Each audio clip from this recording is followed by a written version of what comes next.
Think you know everything about GTA Online? Think again. Today we're going back through features that have been quietly sitting there, ignored, forgotten, or just buried under years of updates. You'll be surprised how much you've forgotten about this game. Apartments, CEO offices, and houses all come with working showers, and while it might seem like a random detail, they actually serve a purpose. If your default spawn location is set to your office, you might occasionally find yourself spawning right into the shower, which is probably the only way most players even discovered this feature. If you activate your microphone and make noise, or better yet sing, you'll earn a small RP bonus. It's hilarious that they added this to the game. Taking a shower while your character's injured will actually clean up wounds and remove blood spatter, adding just a bit more realism to this otherwise unused feature. And another unused feature is telescopes. Now before you say yes, I know most of you only know about these for that hat and mask glitch, but I'm talking about using telescopes the way they are meant to be used, to look out at the world. And let's be real,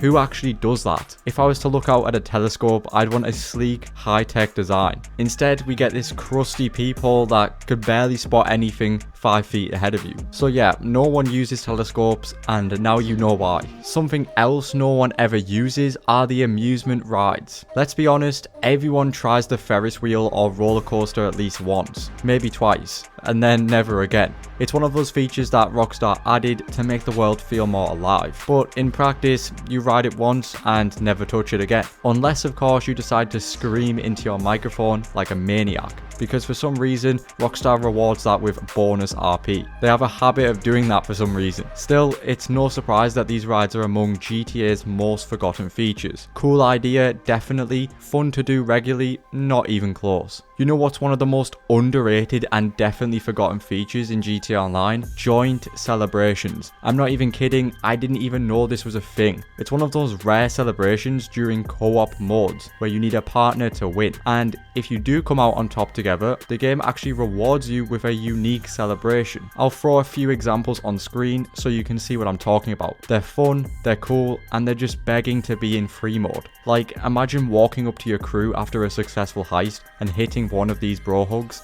or high fives. It's a shame that this isn't actually a feature in free mode. The next forgotten feature, you can actually drag race NPCs. No joke. Pull up to a red light next to an NPC in a sports car, rev your engine, maybe honk once or twice, and if they're feeling bold, they'll floor it, run lights, and go all in trying to beat you. It's a simple little detail, but honestly, it's awesome. Not every NPC will race you though, but when they do, you've got yourself a random street race. No lobbies, no menus, just an NPC racing you. It's one of those tiny features that makes the world feel way more alive, even if 99% of players had no idea it exists. Here's a sneaky trick you probably forgot. Using masks to lower your wanted level. If you pick up a 2-star wanted level, putting on a mask can actually drop it by 1 star. Even cooler, switching to a different mask can do it again. It doesn't sound like much, but going from 2 stars to 1 or 3 to 2 makes a big difference when you're trying to shake the cops, especially with 3 stars spawning helicopters, so this can save a few headaches for you guys out there.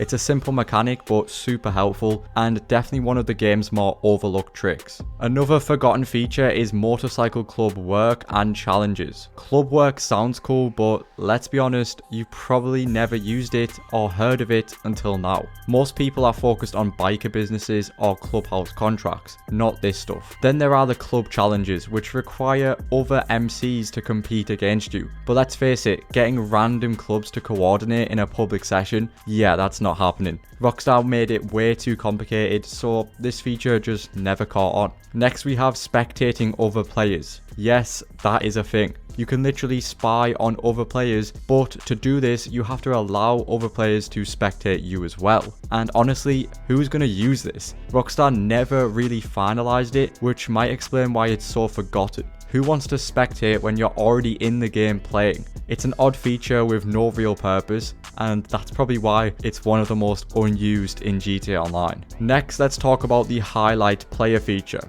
If you're hunting down a specific player in a crowded lobby, this feature is a lifesaver. Instead of constantly checking your map or setting waypoints, just use the interaction menu to highlight the player. Their blip will be the only one blinking on your map, making it way easier to spot them, even in a sea of 25 other players. Now, it won't work if they're in ghost organization or off the radar, but for everyone else, it's a quick and efficient way to track someone across the map without any hassle. The next forgotten feature is sports. Things like parachuting, golf, tennis, darts, arm wrestling, and pretty much any physical activity that you can do in the game. These were heavily advertised at launch, but honestly, hardly anyone uses them. Because while these minigames are fun, they don't really offer much incentive to make people want to play them regularly. Because most players, if they're into sports, they'll likely play a dedicated sports game and not one in GTA. Now, I'll admit, they are actually pretty fun. A silly, mindless game with friends could be a nice change of pace, especially if you're not worried about money or grinding. Next, we have the car wash feature, kind of a strange one in 2025. With the ability to return and spawn your vehicles instantly from the interaction menu, there's really no reason to have a car wash anymore. Plus, it doesn't even repair your car if it's damaged, so you're better off just going to Los Santos for an actual repair.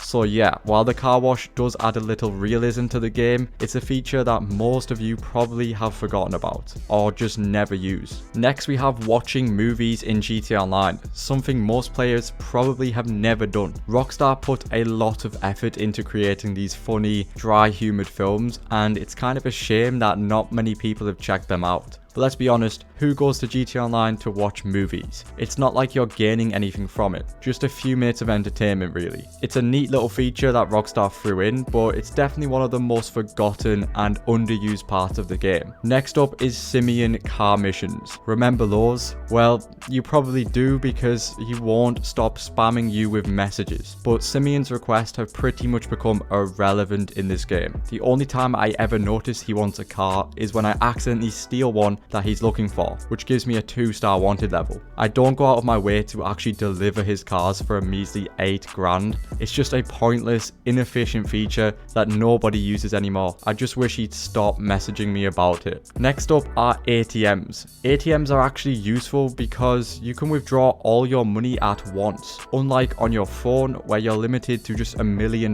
at a time. Other than that, the ATMs don't really offer anything else, as if you want to withdraw or deposit money these days, you most likely always use your phone. Moving on to the next feature, and we have Merryweather services, most of which are pretty obsolete now. A few are still useful though, like the helicopter pickup for low level players, as it's just $1,000 and you can shoot the pilot and fly the chopper wherever you need. But some services like the backup helicopter or boat pickup don't really offer much these days. The real fun comes from the trolling options, calling mercenaries or airstrikes. But nowadays, with all of the personal jets and realistic vehicles, there's less of a need for these. So, except for new players, these services don't really offer much these days. Next up are the impromptu races. Did you know that you can instantly start a race with someone right next to you? It's super easy, just pick a destination on the map or set a waypoint, and boom, you're racing. You can even bet a little money against each other. However, this feature doesn't get much love, but the reality is, people rarely use it. The races are random, the bets are small, and there are no rules. It's an underappreciated feature that's just kind of fallen off, unfortunately. Next up, we have Lester's locate vehicle feature. Lester has some useful features, but his locate vehicle options, like locating a car, boat, helicopter, or plane, are pretty much useless. You pay up to $1,000 and he'll place a vehicle on your map, but it's usually far away and often a terrible vehicle. And once you get in, Lester texts you saying you must return it in 12 hours or the cops will come after you. We can steal cars off the street without any consequence, but when we pay for his service, the cops will show up. It's definitely one of those forgotten features that deserves to stay forgotten. And the final feature that also deserves to stay forgotten is the vehicle explosives customization. In Los Santos Customs, you can add 2 explosive options to your vehicle, an ignition bomb or a remote bomb, and let's be honest, this is the customization that we all skip over. Once you add them, you can't upgrade or modify the vehicle. Also, the remote bomb is pricier because you can trigger it from your phone, while the ignition bomb activates when someone enters your car. The only use for this is mainly for trolling or baiting, but honestly, I've never been killed by either of these. It's a rare feature that most players don't use, making it just a niche option for very specific kinds of players. And with that being said, that wraps up my list of forgotten features in GTA Online. Some of these might surprise you, and others might make you wonder why they ever existed in the first place. If you've ever used any of these, or have some other hidden gems that you think should be on this list, drop them in the comments below. Don't forget to hit that like button if you enjoyed this video, and subscribe for more. Thanks for watching, and I'll catch you in the next one.